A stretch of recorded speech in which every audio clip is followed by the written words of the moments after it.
அப்ப எப்படி அந்த வருகையில நம்ம எடுத்துக்கொள்ளப்படுவோம், அதுக்கு நம்ம என்ன பண்ணணும் அப்படின்றத நம்ம இன்னைக்கு சுருக்கமா பார்க்கலாம். முதல்ல போட்டிருக்கு பாருங்க 17வது வசனத்துல, மேகங்கள் மேல் அவர்களோட கூட ஆகாயத்தில் எடுத்துக்கொள்ளப்பட்டு இவ்விதமாய் எப்பொழுதும் கர்த்தருடனே கூட இருப்போம். ஆகாயத்துல எடுத்துக்கொள்ளப்படுவோம், மேகங்கள் மேல் எடுத்துக்கொள்ளப்படுவோம். அப்ப அந்த இன்னைக்கு தலைப்பு பார்த்திருப்பீங்க, மலையின் மேல் ஏறுகிற அனுபவம். அதாவது ஆகாயத்துல எடுத்துக்கொள்ளப்படணும்னா அதுக்கு முன்னாடி நமக்கு சில ஆயத்தங்கள் தேவைப்படுது. அது என்ன அப்படின்னா, தரையில இருந்து நமக்குள்ளே இருக்கிற நிலைமையில இருந்தா எடுத்துக்கொள்ளப்பட முடியாது. நம்ம ஆகாயத்துக்கு மேல எடுத்துக்கொள்ளப்படணும்னா மலை மேல் ஏறணும். மலை மேல ஏறுற அனுபவம் நமக்கு வேணும். அதை குறித்துதான் நம்ம இன்னைக்கு தியானிக்க போறோம். வேதத்துல அதை குறித்து என்ன எழுதியிருக்கு அப்படின்னு பார்ப்போம். இதே இதே இந்த வருகை குறித்து இன்னொரு இடத்துல போட்டிருக்கு. 1 Corinthians 15வது அதிகாரம் 51, 52வது வசனங்கள்ல, இது ஒரு ரகசியத்தை உங்களுக்கு அறிவிக்கிறேன். நாம் எல்லாரும் நித்திரை அடைவதில்லை. ஆகிலும் கடைசி எக்காலம் தொனிக்கும் போது ஒரு நிமிஷத்திலே, ஒரு இமை பொழுதிலே நாம் எல்லாரும் மறுரூபமாக்கப்படுவோம். எக்காலம் தொனிக்கும், அப்பொழுது மரித்தோர் அழிவில்லாதவர்களாய் எழுந்திருப்பார்கள். நாமும் மறுரூபமாக்கப்படுவோம். பாருங்க, அதுல ஒரு நிமிஷத்திலே, ஒரு இமை பொழுதிலே நாம் எல்லாரும் மறுரூபமாக்கப்படுவோம் அப்படின்னு போட்டிருக்கு. ஒரு இமை பொழுதுல அது நடக்கக்கூடியதுதான். ஆனா நம்ம அதுக்கு முன்னால எவ்வளவோ காலம் நம்ம ஆயத்தமா இருக்கணும். அதுக்கு அந்த இமைப்பொழுதுல மட்டும் நம்ம ரெடியாகி போயிட முடியாது. இப்ப உதாரணத்துக்கு நம்ம சொல்லணும்னா, நம்ம யாருக்கோ நம்ம வீட்டுக்கு கூப்பிட்டு விருந்து வைக்கணும் வைங்க, அவங்க ஒரு 10 நிமிஷம் இல்ல 5 நிமிஷத்துல சாப்பிடுவாங்க. ஆனா நம்ம காலையில இருந்தே மதியானம் சாப்பாடு கொடுக்கணும்னா காலையில இருந்தே நம்ம அந்த சமையலுக்கான ஆயத்தங்கள் எல்லாம் செய்து சமையல் வேலைகளை செய்தாதான் அந்த நேரம் அவங்களுக்கு கொடுக்க முடியும். அதே போலதான் ஒரு குண்டு வெடிக்கி அப்படின்னா ஒரு செகண்ட்ல அது வெடிச்சிடும். ஆனா அந்த குண்டை செய்யறதுக்கு எத்தனையோ ஆயத்த வேலைகள், அதுக்கு நிறைய ப்ராசஸ் இருக்கு. அதெல்லாம் செய்தாதான் அது வெடிக்கும். அப்ப அந்த இமைப்பொழுது அப்படின்றது ஒரு ரிசல்ட் தான். நம்மளோட கிரியைகளுக்கு ஒரு ரிசல்ட் தான் அது. ஆனா அதுக்கு நம்ம கிரியை இல்லாத விசுவாசம் செத்ததுன்னு சொல்லியிருக்கு. நம்ம ஆயத்தம் ஆகிறதுக்காக தான் நமக்கு வேதத்தை தந்து ஆண்டவர் கொஞ்சம் கொஞ்சமா நம்மை ஆயத்தப்படுத்திட்டு இருக்காரு. சரி, இப்ப நம்ம மலை மேல் உள்ள அனுபவம்னா என்ன அப்படின்னு பார்ப்போம். அந்த கீழே இருந்து ஆகாயம் வரை போகிறதுக்கு நிறைய படிகளை தாண்டி நம்ம போக வேண்டியது இருக்கு. அதை குறித்து வேதத்துல சொல்லப்பட்டிருக்கிறத நம்ம பார்ப்போம். யாத்ராகமம்னாலே நமக்கு தெரியும், இஸ்ரேல் ஜனங்கள் வந்து எகிப்துல இருந்து கானானை நோக்கி போன பயணம். இப்போ நமக்கு நம்முடைய பயணத்துக்கு நம்மவும் இந்த உலகமாகிய எகிப்துல இருந்து பரலோகத்தை நோக்கி பிரயாணம் செய்துட்டு இருக்கோம். அதான் நம்ம சபையோட வேலை. அந்த பிரயாணத்துக்கூட நிழலாட்டம் தான் அந்த யாத்ராகமத்துல சொல்லப்பட்டிருக்கு. எப்படி பிரயாணம் பண்ணாங்க, என்ன நடந்தது அப்படின்னு சொல்லிட்டு அது நமக்கு தெரியும். அந்த யாத்ராகமம் 32வது அதிகாரம் 5வது வசனத்துல பார்த்தோம்னா, ஆரோன் அதை பார்த்து அதற்கு முன்பாக ஒரு பலிபீடத்தை கட்டி நாளைக்கு கர்த்தருக்கு பண்டிகை என்று கூறினான். இந்த சம்பவமும் நமக்கு தெரியும். மோசே வந்து மலைக்கு போய் ஆண்டவர் காத்திருக்கும் போது அவனை காணும் அப்படின்னு சொல்லிட்டு நம்ம நடத்துவதற்கு ஒரு தெய்வம் வேணும், நம்ம நடத்திட்டு போறதுக்கு ஆள் இல்லை அப்படின்னு நினைச்சிட்டாங்க. மோசம் இல்லைன்னு உடனே ஒரு கஞ்சுக்குட்டி பொண்ணு கஞ்சுக்குட்டியை உருவாக்குனாங்க. அதான் அந்த சம்பவம். அப்ப இந்த நிலநடுக்கத்துல நமக்கு தெரியும் ஞானஸ்நானம் செங்கடல் தான் ஞானஸ்நானம். அந்த பயணத்துல மேகஸ்தம்பம் அக்னி ஸ்தம்பம் ஆவினால அக்னினால அபிஷேகம் பெற்றது. மன்னா கண்மலை தண்ணீர்லாம் ஞான போஜனமும் ஞானப்பானும் இதெல்லாம் ஒண்ணு குறைஞ்சே 10ஆம் அதிகாரத்துல சொல்லப்பட்டிருக்கு. இதெல்லாம் கடந்துதான் நம்மளும் போயிட்டு இருக்கோம். ஞானஸ்நானம், அதாவது ஒருவன் ஜலத்தினாலும் ஆவினாலும் பரவாவிட்டால் தேவனுடைய ராஜ்யத்தில் பிரவேசிப்பதில்லைன்னு சொல்லியிருக்கு. அதெல்லாம் கடந்து நம்ம போயிட்டு இருக்கோம். அந்த பிரயாணத்துலதான் இவங்க இடையில அந்த கஞ்சுக்குட்டியை செய்து வழி விலகி போனாங்க. அது நமக்கு தெரியும். அதை பாருங்க, அதே அதிகாரத்துல 6வது வசனம் அடுத்த வசனம் சொல்லுது, மறுநாள் அவர்கள் அதிகாலையில் எழுந்து சர்வாங்க தகன பலிகளை இட்டு சமாதான பலிகளை செலுத்தினார்கள். பின்பு அதை கஞ்சுக்குட்டி செய்ததுக்கு அப்புறம் பின்பு ஜனங்கள் புசிக்கவும் குடிக்கவும் உட்கார்ந்து விளையாட இருந்தார்கள். இப்போ முதல்ல என்ன பண்றாங்கன்னா, வழக்கமான முறைப்படி மோசே இருக்கும்போது என்னெல்லாம் பண்ணாங்களோ அதை போல பலியிடுதாங்க. சர்வாங்க தகுந்த பலி சமாதான பலிகளை எல்லாம் செலுத்தியாச்சு. ஆனா அது யாருக்கு செலுத்தினாங்க பாருங்க, கன்றுக்குட்டிக்கு, ஆண்டவருக்கு செலுத்தல. இன்னொன்னு என்ன பண்றாங்க, அதுக்கப்புறம் புசிக்க குடிக்க விளையாட எழுந்தார்கள் அப்படின்னு சொல்லப்பட்டிருக்கு. அப்போ அந்த நோக்கமே மாறி போயிட்டு ஆண்டவர் சொன்னபடி அந்த பலிகள் ஏறெடுக்கப்படுது. ஆனா எதுக்காக பலி ஏறெடுக்கப்படுறோம், யாருக்கு ஏறெடுக்கும் அப்படின்றதையே மாத்திச்சாங்க பாருங்க. இப்பவும் நம்ம ஆராதனைக்கு போறோம், சபைக்கு போறோம், பைபிள் எடுத்துட்டு போறோம், கிறிஸ்தவங்கன்னு சொல்லிருக்கோம். அந்த மோட்சத்தை நோக்கி கானானை நோக்கி தான் நம்ம பிரயாணப்பட்டு போயிட்டு இருக்கோம். இதுல அதோட நம்ம அதுக்கு அடுத்து நம்ம வாழ்க்கை எப்படி இருக்கு? நம்ம சர்ச்சுக்கு போயிட்டோம், பைபிள் வாசிச்சிட்டோம், ஜெபம் பண்றோம், அது மட்டும் போதுமா? அதுக்கு மேல இவங்க பின்னால பாருங்க, புசிக்க குடிக்க விளையாட ஆரம்பித்தார்கள் அப்படின்னு போட்டுருக்கு. அது என்னன்னா உலகம் அவங்களோட கலந்துச்சு. என்னதான் அவங்க சர்ச்சுக்கு போனாலும், நம்ம சர்ச்சுக்கு போனாலும், ஆண்டவர் பிள்ளைகள்னு சொல்லிக்கிட்டாலும் நம்ம முழுசும் ஆண்டவருக்குள்ள இருக்கோமா? அல்லது உலகத்து காரியம் புசிக்க குடிக்க விளையாட அவங்க எழுந்தது போல, கஞ்சுக்குட்டியை உருவாக்குனது போல நமக்குள்ள உலகம் கலந்ததுன்னா நம்ம அந்த மலை மேல ஏற முடியாது. அதான் வேதம் சொல்லுது, முடிவு பரியந்தம் இல்ல இது இப்படி சொல்லி பழைய துருத்தியில புதிய திராட்சை ரசத்தை கலந்து வைக்கிறது ஆகாது வைக்காத அப்படின்னு. அதான் அந்த பழைய காரியங்களா எகிப்து காரியங்களை கொண்டு வராங்க. புதிய காரியம் புதுசா ஆண்டவர் சொல்லி கொடுத்து நடத்திட்டு வராரு மோசையை வச்சு, அதையும் செய்துக்கிட்டு பழைய எகிப்தில் உள்ள அந்த விளையாட புசிக்க பிடிக்க அந்த பாவ கிரியைகள் அவங்களோட இணையுது, ரெண்டும் கலந்துட்டு. அப்போ மோசே அவங்களுக்கு தான் ஜாலியா இருக்கு. மோசே இருக்க வரைக்கும் அப்படி செய்யுங்க எப்படி செய்யுங்கன்னு சொல்லிட்டு இருந்தாரு, அது கஷ்டமா இருந்தது. ஆனா இது கண்டுகுட்டியை வைத்தது ஜாலியா இருக்கு. இப்ப சபைக்கு நம்ம போறோம், நம்ம சபை தேவனுடைய மனவாட்டி நமக்கு தெரியும். நாம் அந்த மனவாட்டிகளா இருக்கிறோம். நமக்குள்ள உலகம் கலக்காம இருந்தா மட்டும்தான் நாம ஆண்டவருடைய வருகையில எடுத்துக்கொள்ளப்பட முடியும். இன்னொரு வசனத்தை பாருங்க, அதே அதிகாரத்துல 32:25 ஜனங்கள் தங்கள் பகைவருக்குள் அவமானப்படத்தக்கதாக ஆரோன் அவர்களை நிர்வாணமாக்கி இருந்தார். அவர்கள் நிர்வாணமாக்கி இருந்தார். அதாவது சபையை பார்த்து உலகம் குறை சொல்ற அளவுக்கு சபை சீர்கெட்டு போயிருக்கு சில இடங்கள்ல இன்னைக்கும். சும்மா ப்ரோக்ராம், அதாவது வாலிபர்களை நிறுத்தணும்னா இதை செய்யணும், விளையாட்டு என்னெல்லாமோ கலந்து சபையில அததான் அந்த வசனம் சொல்லுது, புசிக்கவும் குடிக்கவும் விளையாடவும் எழுந்திருந்தார்கள். உலகம் அந்த இதுல பாத்தீங்களா, ஆர்வம் அவர்களை நிர்வாணமாக்கி இருந்தானா தங்கள் பகைவருக்குள்ள அவமானப்படத்தக்கதாக. இன்னைக்கு நம்ம நிலைமை எப்படி இருக்கு? நம்மளை பார்க்கவங்க ஆண்டவரை பார்க்காங்களா? நம்மளை பார்க்கும்போது கர்த்தருடைய சுபாவம், நான் ஏசப்பா நமக்கு முன்மாதிரியா வாழ்ந்து காட்டினாரு, அவருடைய குணாதிசயங்கள் நம்மள வெளிப்படுதா? அல்லது நம்ம பார்க்கவங்க இவ பைபிளை தூக்கிட்டு போக வேண்டியதான், இப்படி போய் சொல்றாங்க, அல்லது ஏதோ ஒரு காரியம் இப்படி பண்றாங்க அப்படி பண்றாங்க அப்படின்னு சொல்லி நம்மளை குறித்து மற்றவங்க குறைபாசம் அளவுக்கு, அல்லது அந்த வேதத்துல சொல்லப்பட்டபடி பகைவருக்குள்ள நம்ம அவமானப்படத்தக்கதாக நம்ம கிரியே இருக்கா? நாமே ஆராய்ந்து பார்த்தோம்னா நம்ம நிதானிக்கப்பட மாட்டோம். நம்ம யோசிச்சு பார்ப்போம், நம்ம எப்படி இருக்கோம், நம்மளோட உலகம் கலந்திருக்கா, நம்ம முழுவதும் கர்த்தருக்கு பிரியமாய் வாழ்றோமா அப்படின்னு சொல்லி பார்ப்போம். அப்புறம் நம்ம அடுத்த ஒரு வசனத்தை பார்ப்போம். யாத்ராகமும் 19வது அதிகாரம் 24வது வசனத்துல சொல்லப்பட்டிருக்கு, கர்த்தர் மோசேயை நோக்கி, நீ இறங்கி போ, பின்பு நீயும் ஆரோனும் கூடி ஏறிவார்கள், ஆசாரியர்களும் ஜனங்களும் கர்த்தர் தங்களுக்குள்ளே சங்காரம் பண்ணாதபடிக்கு எல்லையை கடந்து கர்த்தரத்தில் வராதிருக்க கடவர்கள் என்றார். அப்ப அந்த புசிக்க குடிக்க விளையாட உட்கார்ந்துருந்த ஆட்களை தள்ளி விட்டுட்டு அந்த மலை மேல் ஏறுற அனுபவம் அப்படின்றது நம்ம ஆண்டவரோட உறவாடுற ஒரு உன்னதமான அனுபவம். அந்த மலைக்கு ஆண்டவர் ஏறி வர சொல்றாரு பாருங்க. அந்த பெருங்கூட்டத்தை கழிச்சு விட்டுட்டாரு. அவங்கள விட்டுட்டு ஒரு சின்ன கூட்டம் ஆரோனையும் மோசையும் பார்த்து, நீ ஏறி வாங்க மலைக்கு அப்படின்னு சொல்லி கூப்பிட்டாரு. அப்ப அது ஒரு சின்ன கூட்டம். அந்த கூட்டத்தையும் 2வது என்ன சொல்றாரு பாருங்க, அதே யாத்ராகமும் 24வது அதிகாரம் 2வது வசனத்துல திரும்ப சொல்றாரு. மோசே அப்படி சொல்றாரு, எல்லாரும் ஒரு சின்ன கூட்டத்தை வர சொன்னவரு.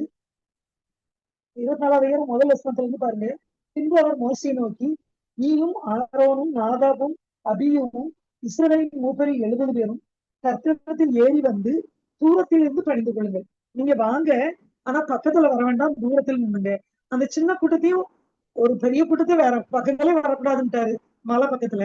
ஒரு சின்ன கூட்டத்தை வாங்கன்னு சொன்னவரு 2வது சொல்றாரு, நீங்க தூரத்தில் நின்று பணிந்து கொள்ளுங்கள், மோசே மாத்திரம் கர்த்தரிடத்தில் சமீபித்து வரலாம். 24 2வது வசனத்தை சொல்லியிருக்கு, அவர்கள் சமீபித்து வரலாக, வேற யாரும் சமீபித்து வர வேண்டாம், மோசே மாத்திரம் என் பக்கத்துல வரணும், அவரோட கூட வேற யாரும் ஏறி வர வேண்டாம் அப்படிங்க.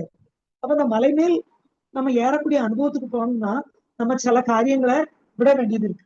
அதே அதிகாரத்துல ஏன் அவர் அப்படி சொன்னாரு அப்படின்னு பார்த்தா 11வது வசனம் சொல்லி பாருங்க. யாத்ராமம் 24:11.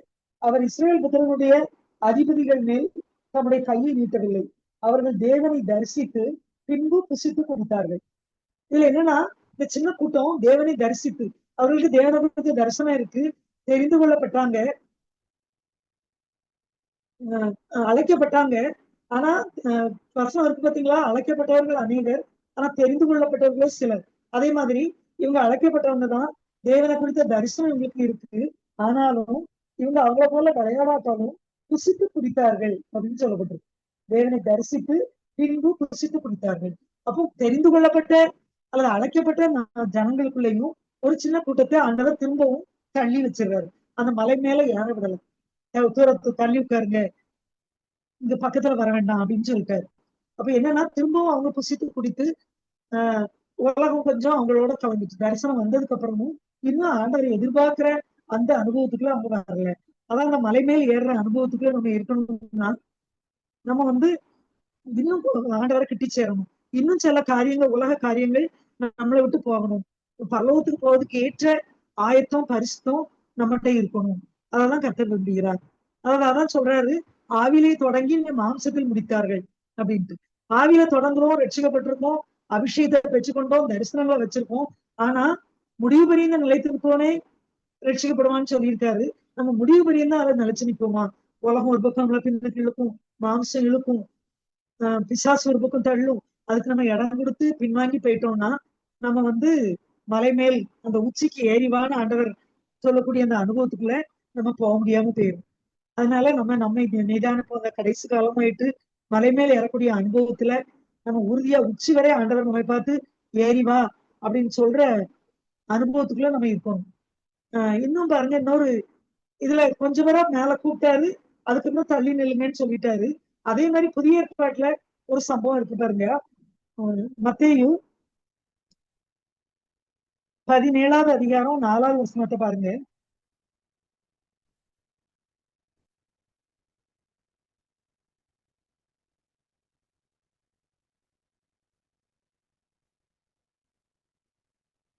மத்தேயு 17:4வது அதிகாரத்துல சொல்லப்பட்டிருக்கு. இதுவும் மலை மேல ஏறி போறாங்க. யாரெல்லாம் போறாங்கன்னா, யோவான், யாக்கோபு, பேதுரு 3 பேரையும் ஆண்டவர் கூட்டு போறாரு. அப்போ 4வது வசனத்துல சொல்லப்பட்டிருக்கு, அப்பொழுது பேதுரு இயேசுவை நோக்கி, ஆண்டவரே, நாம் இங்கே இருக்கிறது நல்லது. உமக்கு சித்தமானால் இங்கே உமக்கு ஒரு கூடாரமும், மோசைக்கு ஒரு கூடாரமும், எலியாவுக்கு ஒரு கூடாரமாக 3 கூடாரங்களே போடுவோம் வேண்டாம். இதுல அவங்க மலைக்கு மேல போனவங்களும் பாருங்க, தேவ திட்டத்தை ஒழுங்கா புரிஞ்சுக்கிறது. ஆண்டவரோட சித்தம் அது கிடையாது. அவன் சொல்றாரு, அங்க போய் நம்ம ஒரு கூடாரம் போட்டுக்கிடுவோம் அப்படின்னு சொல்லி. இதே மாதிரிதான் அந்த ஆரோன் மோசையோட போன அந்த சின்ன கூட்டமும் அங்க தேவ சித்தத்தின்படி செய்யாம உச்சிக்கு மேல ஏறி வர இடம் கொடுக்காதபடி தடுத்து நிறுத்தப்பட்டாங்க. இப்போ இந்த 3 பேர்லயும் ஒரு ஆளை பார்த்து மோசை அந்த பழைய பாட்டுல மோசையை மட்டும் ஏறிவான்னு சொன்னாரு பார்த்தோம். இந்த புதிய பாட்டுலயும் பாருங்க, வெளிப்படுத்தின விசேஷம் 4வது அதிகாரம் 1வது வசனம் சொல்லுது. யோவானை பார்த்து சொல்றாரு, 3 பேரும் போறாங்க, யோவான், யாக்கோபு, பேதுரு.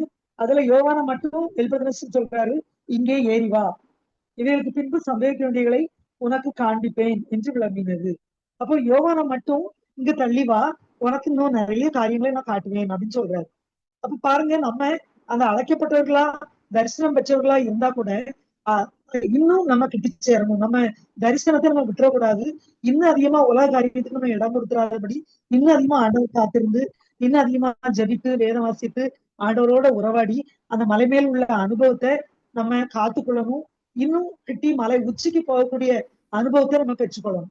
கூட போனவங்களெல்லாம் விட்டுட்டு யோவானையும் மோசையை மட்டும் மேல ஏறிவா அப்படின்னு சொல்றாரு. அதுல நமக்கு தெரியும், மோசையெல்லாம் எவ்வளவு விட்டு கொடுத்து வாழ்ந்தாரு அப்படின்னு நமக்கு தெரியும். பார்வோன் அரண்மனையில இருந்தா அங்க இருக்காரு. மீதியான தேசத்துல போய் ஆடு மேய்க்க போச்சோன்னா அங்க போய் மேய்க்காரு. அது மட்டும் இல்ல, அங்க போய் இந்த ஜனங்களை எகிப்துல போய் அவ்வளவு கஷ்டப்பட்டு அவ்வளவு போராடி பார்வோன்கிட்ட பேசி வெளியே கொண்டு வந்தாரு. கொண்டு வந்து அந்த ஜனங்களை நடத்தின்னு சொன்னா அவ்வளவு கஷ்டத்துக்கு மத்தியில் நடத்திட்டு வராரு. இதையும் தாண்டி நீ செத்துப்போ அப்படிங்கன்னா ஆண்டவர் அதுக்கும் சரியினா இருப்பாங்க. காணானுக்குள்ள நீ பிரவேசிப்பதில்லைன்னு சொல்லும்போது ஒரு வார்த்தை கூட சொல்ல மாட்டாரு. அப்பவும் என்ன கேட்பாரு, அடுத்த ஜனங்களை நடத்தி செல்ல ஒரு தலைவன் வேணுமே அப்படின்னு கேட்பாரு. இப்படிப்பட்ட ஒரு அனுபவத்துக்குள்ள, அதாவது நமக்குன்னு ஒண்ணுமே இல்லாம நம்ம முற்றிலும் சுட்டரிக்கப்பட ஒப்பு கொடுத்து தேவ சித்தம் தான் நம்ம நோக்கமா இருக்கணும் அப்படின்னு சொல்ற அனுபவத்துக்குள்ள நம்ம வந்தாதான் அந்த மலை மேல் ஏறி அந்த ஆகாயத்துக்கு கடந்து போகக்கூடிய அல்லது அந்த வருகையில எடுத்துக்கொள்ளக்கூடிய அனுபவத்தை நம்ம பெற்றுக்கொள்ள முடியும். அதனால இன்னும் நம்ம கிட்டி சேரணும், இன்னும் நம்ம பரிசுத்தமாகணும். நம்ம உலகத்துல ஓடி ஓடி பிரயோஜனம் இல்லை, நமக்கே தெரியும் உலகம் நம்மளை காப்பாத்தாது, உலகம் மாயை அப்படின்னு வேதம் சொல்லுது. ஒரு நாள் உலகம் கைவிட்டு, அதனால உலக வேலைகளுக்கு மத்தியில கர்த்தருக்கென்று அதிகாலையில காத்திருந்து கர்த்தரோடு உறவாடி கர்த்தரோடு பேசி கர்த்தருடைய பிரசனத்துக்குள்ள, அதான் அந்த மலை மேல் உள்ள அனுபவம் இருப்பதுதான் நமக்கு ரொம்ப அவசியம். அப்பதான் நம்ம இந்த கடைசி நாட்கள் ஆயிடுச்சு ஒரு வருகையில கைவிடப்படாமல் எடுத்துக்கொள்ளப்பட முடியும். அப்புறம் இன்னொரு சம்பவத்தை பார்ப்போம் பாருங்க. அதே அந்த மலை மேல் இருக்கும்போது அதுக்கு அடுத்து ஒரு அனுபவம் உங்களுக்கு கிடைக்கும்.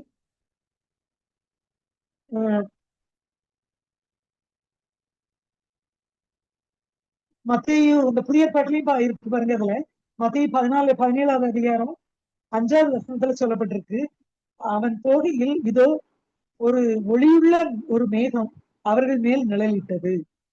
அப்போ ஒரு பெரிய ஒரு வெளிச்சமான ஒரு மேகம் அவங்கள சூழ்ந்து கொண்டது. அப்போ அதுக்கு அடுத்த ஒரு அனுபவம், மலை மேல் ஏறினதுக்கு அப்புறம் ஆகாயத்தில் எடுத்துக்கொள்ளப்படுவோம்னு நம்ம வாசிச்சோம். அந்த ஆகாயத்தில் எடுத்துக்கொள்ளப்படுவதற்கு முன்னால அந்த மேகம் நம்மளை சூழ்ந்து கொள்ளணும். அந்த பழைய ஏற்பாட்டிலையும் பாருங்க, யாத்ராகமும் 24வது அதிகாரம் 18வது வசனத்துல சொல்லுது, மோசே மேகத்தின் நடுவிலே பிரவேசித்து மலையின் மேல் ஏறி இரவும் பகலும் 40 நாள் மலையில் இருந்தான். அந்த மேகம், அந்த தேவ பிரசன்னம் அந்த மலை மேல் ஏறினதுக்கு அப்புறம் அவங்களை ஆட்கொள்ளுது. மோசையை ஆட்கொண்டது, இந்த மலை மேல் ஏறின இந்த சீஷர்களையும் புதிய ஏற்பாட்டுல ஆட்கொண்டது. ஒளியுள்ள மேகம் அவர்களை நிழலிட்டது அப்படின்னு வாசிப்போம். அப்ப அப்படி ஒரு அனுபவத்தை கர்த்தர் நமக்கு வைத்திருக்கிறார். அப்ப நம்ம என்ன செய்யணும்? அது ஆண்டவர் அழகா தருவார், நம்மோட பேசுவார், நம்மளோட இடைபடுவார். நம்ம விரும்ப மட்டும் செய்யணும். அவர் சொல்றாரு, நீங்க என்ன ஆலயம், நான் உங்களுக்குள்ள வாசமா இருக்கிறேன் அப்படின்னு. அதை நம்பணும். அதை ஆண்டவர் நமக்கு நம்ம சுயம் சிறுகவும் அவர் பெருகவும் நம்ம ஒப்பு கொடுக்கணும். அதிகமா அவர் காத்திருந்த ஏசப்பா உங்க சித்தம் மட்டும் நான் செய்யணும், உங்க சித்தம் மட்டும் என் வாழ்க்கையா மாறணும், என் விருப்பமா மாறணும்னு சொல்லி ஒப்பு கொடுத்தாலும் அவர் சொல்லியிருக்காரு, என் தயவு அவருடைய தயவுள்ள சித்தத்தின்படி நான் விருப்பங்களையும் செய்கைகளையும் உண்டாக்குறவர் அவங்க வேதத்துல சொல்லப்பட்டிருக்கு. அந்த சித்தத்துக்கு நம்ம ஒப்பு கொடுத்து முழுதும் அவருக்குள்ள நம்ம இருக்கும்போது அந்த மலை மேல் ஏறின அனுபவத்திலையும் மேகம் நம்ம மீது நிழலாடுவதை, அவருடைய மகிமையாகிய மேகம் நம்மை சூழ்ந்து கொள்வதை, நம்மை நிரப்புவதை நம்ம உணர முடியும். அடுத்து அதுல என்ன நடக்கு பாருங்க. அந்த அதே மத்தேயு 17 5வது வசனத்துல சொல்றாரு, அடுத்த ஒரு அனுபவம், ஒளியுள்ள மேகம் அவர்கள் மேல் நிழலிட்டது. அடுத்து இவர் என்னுடைய நேசகுமாரன், இவரில் பிரியமா இருக்கிறேன், இவருக்கு செவி கொடுங்கள் என்று அந்த மேகத்திலிருந்து ஒரு சத்தம் உண்டாயிற்று. அப்ப என்ன நடக்கு? ஆண்டவரை குறித்து சொல்லப்பட்டிருக்கு, இவருக்கு செவி கொடுங்கள் அப்படின்னா நம்மை குறித்தும் அந்த மேகம் நம்மகிட்ட நிழலாடும் போது நம்ம குறித்து ஆண்டவர் என்ன சொல்வாரு? நமக்கு செவி கொடுங்கள்னு மற்றவங்களை பார்த்து சொல்வாரு, நம்மை பயன்படுத்துவார். மற்றவங்களை ஆண்டவர்களை நடத்தத்தக்கதான கிருபைகளை நமக்கு தந்து நமக்கு சொல்லி தருவார், நம்மை பயன்படுத்துவார். அந்த அனுபவம் அந்த மேகத்துக்குள்ள போகும்போது நமக்கு உண்டாகும். அதே இது பழைய ஏற்பாட்டிலையும் சொல்லப்பட்டிருக்கு பாருங்க. அந்த நம்ம வாசிச்ச யாத்திராவும் 19வது அதிகாரம் 9வது வசனத்துல, அப்பொழுது கர்த்தர் மோசையை நோக்கி அந்த மலைக்கு கூப்பிட்ட பிறகு சொல்றாரு, நான் உன்னோட பேசும்போது ஜனங்கள் கேட்டு உன்னை என்றென்றைக்கும் விசுவாசிக்கும்படி நான் கார்மேகத்தில் உன்னிடத்துக்கு வருவேன் என்றார். அந்த கார்மேகத்துல வருவேன், ஜனங்களுக்கு நான் சொன்ன வார்த்தைகளை சொல்லு அப்படின்னு சொல்றாரு. அப்போ ஆண்டவர் பயன்படுத்தக்கூடிய சமூகம் அதுதான். கர்த்தருடைய சமூகத்துல அந்த மேகத்துக்குள்ள போகும்போது கர்த்தர் நம்மை பயன்படுத்துவார், நம்மை கொண்டு மற்றவர்களோடு பேசுவார். அப்படி ஒரு உன்னதமான அனுபவம். அந்த அனுபவத்துக்குள்ள நம்ம போகும்போதுதான் ஆண்டவர் நம்ம ஒவ்வொருவரையும் குறித்து ஒவ்வொரு நோக்கம் வச்சிருக்காரு. அவர் நம்மை தெரிந்து கொண்டதுக்கு ஒரு நோக்கம் உண்டு, நம்மை அழைத்ததுக்கு ஒரு நோக்கம் உண்டு, இவ்வளவு பாடுகளுக்கு மத்தியில கடந்து வர நம்மளோட இருந்ததுக்கு ஒரு நோக்கம் உண்டு, எல்லாத்தையும் தாண்டி இன்னும் ஜீவனோடு வச்சிருக்காரு பாருங்க, அதுக்கு ஒரு நோக்கம் உண்டு. அவர் நம்ம பயன்படுத்த விரும்புகிறார். பயன்படுத்தணும்னா நம்ம என்ன செய்யணும் அப்படின்னா, அவருக்குள்ள நம்ம காத்திருக்கணும், அந்த மலை மேல் ஏறணும், அந்த மேகத்துக்குள்ள நம்ம பிரவேசிக்கணும்.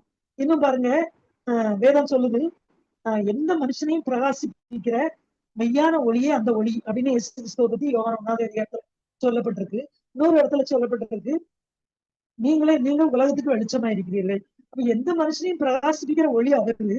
எந்த மனுஷன் நல்லவர் கெட்டவரும் கிடையாது, எல்லாரையும் பிரகாசிப்பிப்பார். அப்ப நம்ம கேட்டோம்னா அந்த ஒளியுள்ள அந்த மேகத்துக்குள்ள நம்ம போயிட்டோம்னா அவர் சொல்றாரு, நீங்க உலகத்துக்கு வெளிச்சமாய் இருக்கிறீர்கள், நம்மை வெளிச்சமாய் மாற்றுவார். உதிக்கிற உன் ஒளியிடத்துக்கு ராஜாக்களும் உன் வெளிச்சத்திடத்துக்கு ஜாதிகளும் வருவார்கள். இப்ப பாருங்க, அப்படி ஒரு வெளிச்சமாய் நம்ம மாற்ற கர்த்தர் விரும்புகிறார். அந்த ஒளியுள்ள மேகத்துக்குள்ள நம்ம பிரவேசிக்க கர்த்தர் விரும்புகிறார். அதுக்குள்ள போயிட்டோம்னா அவருடைய வெளிச்சம், அவருடைய முகத்தை நம்ம பிரகாசிக்க பண்ணுவார். நாமும் வெளிச்சத்தின் பிள்ளையாய் மாறுவோம், ஒளி வீசுவோம், உலகத்துக்கு வெளிச்சமா இருப்போம். நம்ம வெளிச்சத்தை பார்த்து திரளூட்ட ஜனங்கள் நம்மை பார்க்க ஓடி வருவாங்க. இதான் கர்த்தரோடு இணைகிற ஒரு அனுபவம். நம்ம வாசிக்கிறோம், ஏனோக்கு தேவனோடு சஞ்சரித்தார், அப்ப எடுத்துக்கொள்ளப்பட்டார். நோவா தேவனோடு சஞ்சரித்தார், அதனால அவரும் அவர் குடும்பமும் பாதுகாக்கப்பட்டது. நாமும் தேவனோடு சஞ்சரிக்கிற இந்த அனுபவத்துக்குள்ள கண்டிப்பா நம்ம வர வேண்டிய கட்டாயத்துல இருப்போம். அதுக்கு ஒண்ணு என்ன செய்யலாம் அப்படின்னா, அதிகாலையில நம்ம மனுஷங்க முகத்தை பார்க்க முன்னால கர்த்தருடைய சமூகத்துல காத்திருந்தோம்னா அவர் நம்மோடு இடைபடுவார். கர்த்தரை கண்டடையத்தக்க சமயத்தில் அவரை தேடுங்கள் அப்படின்னு இருக்கு. அதிகாலையில் தேடினால் இது கண்டடைவான் இருக்கு. இப்ப கண்டடையத்தக்க சமயம் அந்த அதிகாலை வேலை. இன்னும் அந்த காலை வேளையில அவருடைய இறக்கங்களும் கிருபைகளும் புதியவைகளா இருக்கிறது அப்படின்னு சொல்லப்பட்டிருக்கு. அப்ப அந்த நாம் நிர்மூலமாக இருப்பது அவருடைய கிருபையே. அந்த பகல்ல நம்ம விபத்துகள்லயோ வேற எந்த உலகத்துல பிசாசன் கையிலயோ எந்த நாச மோசங்களிலேயோ சிக்கி நம்ம நிர்மூலமாகாமல் இருக்க அதிகாலையில் அவர் கிருபைக்கு காத்திருக்கணும்.